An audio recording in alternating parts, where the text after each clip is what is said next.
Hello दोस्तों, आपके अपने YouTube चैनल स्किल्स लवर में आपका स्वागत है। इस वीडियो में हम सीखने वाले हैं डाटा लिस्ट टैग के बारे में। डाटा लिस्ट टैग हमारे HTML फाइल के अंदर ऑटो कंप्लीट फीचर को प्रोवाइड करता है। ठीक, ऑटो कंप्लीट फीचर कैसे, मैं आपको एक एग्जांपल देता हूं। तो चलिए, मैंने यहाँ पर ब्राउज़र के अंदर यहाँ पर एक HTML फाइल क्रिएट की हुई है और यहाँ पर मैंने उसको ब्राउज़र के अंदर एग्जीक्यूट किया हुआ है। तो देखिए, ये मैंने यहाँ पर एक इनपुट फील्ड लिया हुआ है जिसके अंदर जैसे ही ये देखिए यहाँ पर एक एरो आ गया। ठीक है, ये डाटा लिस्ट का एग्जांपल मैं आपको बता रहा हूँ। जैसे ही मैं यहाँ पर क्लिक करता हूँ ना, यहाँ पर कुछ ये देखिए रिकॉर्ड्स आ गए हैं जो कि ये प्री डिफाइंड रिकॉर्ड्स है, जो कि मैंने अपने डाटा लिस्ट टैग के अंदर इन रिकॉर्ड्स को लिखा था। ठीक है, तो ऑटो कंप्लीट का मतलब यहाँ पर ये आ गया। जैसे हम यहाँ पर क्लिक करते हैं तो ये देखिए यहाँ पर खुद से पॉपुलेट होकर यहाँ पर रिकॉर्ड्स हमें शो हो रहे हैं। दूसरा, जैसे ही मैं यहाँ पर सपोज कोई अल्फ़ाबेट लिखता हूँ, जैसे आई, ये देखिए जैसे मैंने आई लिखा तो आई जिन भी वर्ड्स के अंदर, इस रिकॉर्ड के अंदर जिस भी वर्ड के अंदर आई प्रेजेंट होगा वो रिकॉर्ड यहाँ पर आ जाएगा। जैसे मैं पूरा लिखता हूँ यहाँ पर इन, ये देखिए इन किसके अंदर है, इंडिया और चाइना के अंदर। अब मैं पूरा इंडिया यहाँ पर लिखना चाहता हूँ या फिर कुछ नहीं लिखना चाहता, तो इन दो रिकॉर्ड्स में से मैं यहाँ पर इसको सिलेक्ट करके यहाँ पर क्लिक करके सिलेक्ट कर सकता हूँ। ठीक है, अब इसका फ़ायदा क्या है? इसका फ़ायदा ये है कि मान लीजिए सपोज आपके इस डाटा के अंदर मल्टीपल रिकॉर्ड्स हैं, सपोज 100, 115, 150 एक्स्ट्रा एटसेट्रा। तो हमें क्या करना पड़ेगा, स्क्रॉल लगा के उस सब में से सर्च करना पड़ेगा, देखना पड़ेगा कि हमने कौन सी वैल्यू सेलेक्ट करनी है। अगर हमें उस वर्ड्स का, हमें उस वैल्यू का कोई कुछ अल्फ़ाबेट, थोड़ा बहुत अल्फ़ाबेट भी हमें पता है जो हमने सेलेक्ट करनी है, सपोज हमने यहाँ पर बांग्लादेश सेलेक्ट करना है तो यहाँ पर बांग्लादेश यहाँ पर आ जाएगा और जब हम उसके कुछ वर्डिंग यहाँ पर लिख देंगे और उसके सारे रिकॉर्ड्स वहाँ पर आ जाएंगे, जो उसकी उस रिकॉर्ड्स के अंदर जो भी वर्डिंग प्रेजेंट होगी वो वाले रिकॉर्ड्स यहाँ पर आ जाएंगे। जैसे और यहाँ पर क्लिक करके हम उसको सिलेक्ट कर सकते हैं। इससे क्या होता है, यूज़र को ईजी हो जाता है अपने फॉर्म के अंदर किसी फील्ड को फिल करना। ठीक, तो चलिए अभी हम इसका एग्जाम्पल भी करेंगे, लेकिन उससे पहले इसके कुछ और पॉइंट्स हम डिस्कस कर लेते हैं। जैसे ये देखिए, मैंने आपको बताया इसके अंदर हम इनपुट टैग का यूज़ करते हैं। ठीक है, इनपुट टैग का यूज़ करते हैं हम डाटा लिस्ट टैग के साथ, ताकि यूज़र आसानी से अपनी वैल्यू को फिल कर सकता है अपने फॉर्म को सबमिट करने के लिए। ठीक, दूसरा, ये देखिए यूज़र को क्या शो होगा, फ्रंट एंड पे एक ड्रॉप डाउन लिस्ट शो होगी जिसके अंदर प्री डिफाइंड ऑप्शन होंगे उनके इनपुट डाटा की तरह।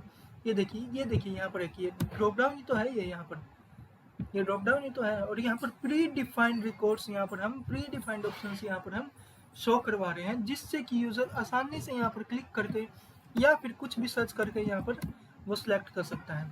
ठीक, तो चलिए हम स्टार्ट करते हैं इसका प्रैक्टिकल। लेकिन प्रैक्टिकल स्टार्ट करने से पहले आपको मैं एक पॉइंट और बता देता हूँ कि डाटा लिस्ट एलिमेंट की आईडी का एट्रीब्यूट, डाटा लिस्ट एलिमेंट की आईडी एट्रीब्यूट की वैल्यू किसके बराबर होनी चाहिए, उसके इनपुट एलिमेंट के लिस्ट एट्रीब्यूट के बराबर होनी चाहिए।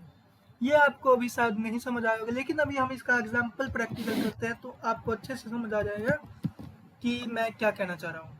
ठीक, तो एग्जाम्पल प्रैक्टिकल करने के बाद फिर हम इस पॉइंट पर वापस आएंगे। तो देखिए यहाँ पर मैंने lecture29.html नाम से एक फाइल क्रिएट की हुई है, तो जल्दी से HTML बोइलरप्लेट को यहाँ पर क्रिएट कर लेते हैं और टाइटल में हम लिख देते हैं यहाँ पर डाटा लिस्ट एग्जाम्पल। ठीक, चलिए चलते हैं बॉडी के अंदर। बॉडी के अंदर हम एक h1 टैग ले लेते हैं और यहाँ पर भी हम लिखते हैं डाटा लिस्ट टैग एग्जाम्पल। ठीक, अब यहाँ पर हम ले लेते हैं एक्सपोज, ले लेते हैं लेबल। लेबल का मैं यहाँ पर 4 एट्रीब्यूट मैं हटा देता हूँ एंड यहाँ पर लिख लेता हूँ सिलेक्ट कंट्री।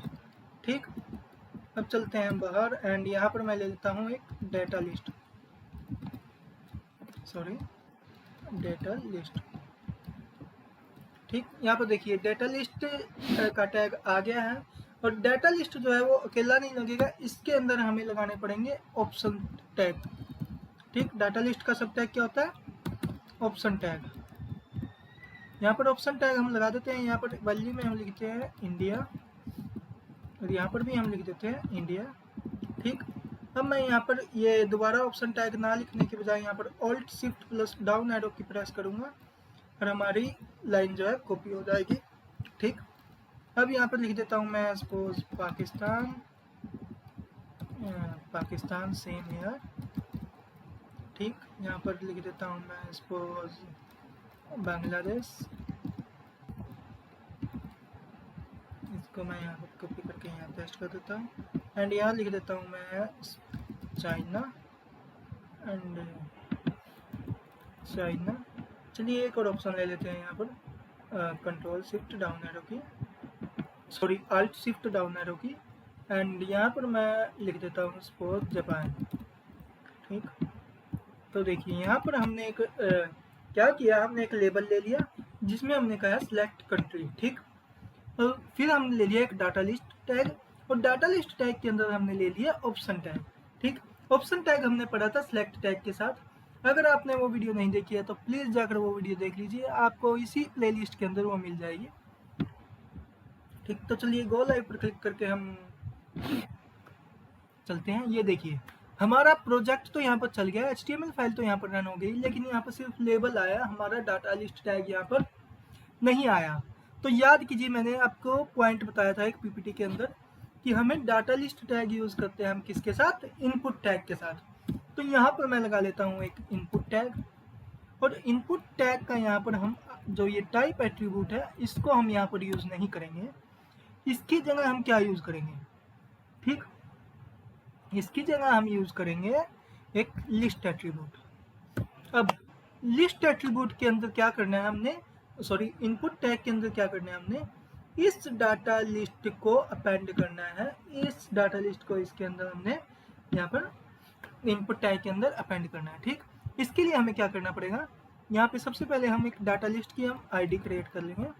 यहाँ पर ID लिख लेते हैं सपोज हम कंट्री। ठीक, अब क्या होना चाहिए, जो हमने यहाँ पर इनपुट टैग लगाया है उसके लिस्ट एट्रीब्यूट के अंदर इस डाटा लिस्ट की ID यहाँ पर आनी चाहिए, तभी ये यहाँ पर इस डाटा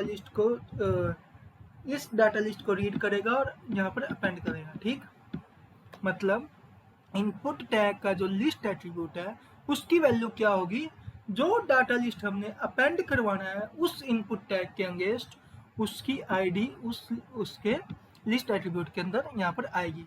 और यही था यहाँ पर इसका ये वाला पॉइंट जो था, ये the data list elements ID attribute must be equal to the input elements list attribute. ठीक, मतलब इनपुट टैग के इनपुट एलिमेंट के लिस्ट एट्रीब्यूट की वैल्यू डाटा लिस्ट की ID के इक्वल होनी चाहिए, मतलब सेम होनी चाहिए।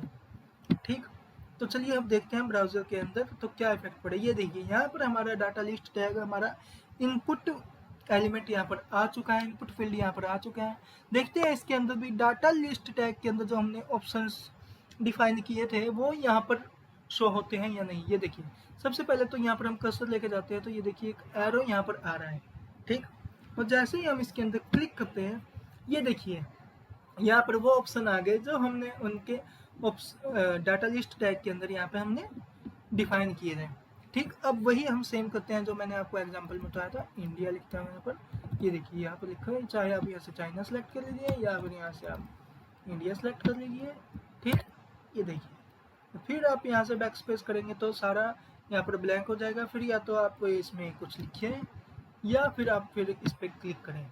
ठीक, ये यहाँ पर वैल्यूज डिफाइंड वैल्यू जो हमने ऑप्शन टैग के अंदर डाटा लिस्ट टैग की हेल्प से हमने ऑप्शन दिए थे वो यहाँ पर आ गए हैं। आई होप आपको समझ आ गया होगा डाटा लिस्ट टैग क्या होता है और हम इसका यूज़ क्यों करते हैं और कैसे करते हैं।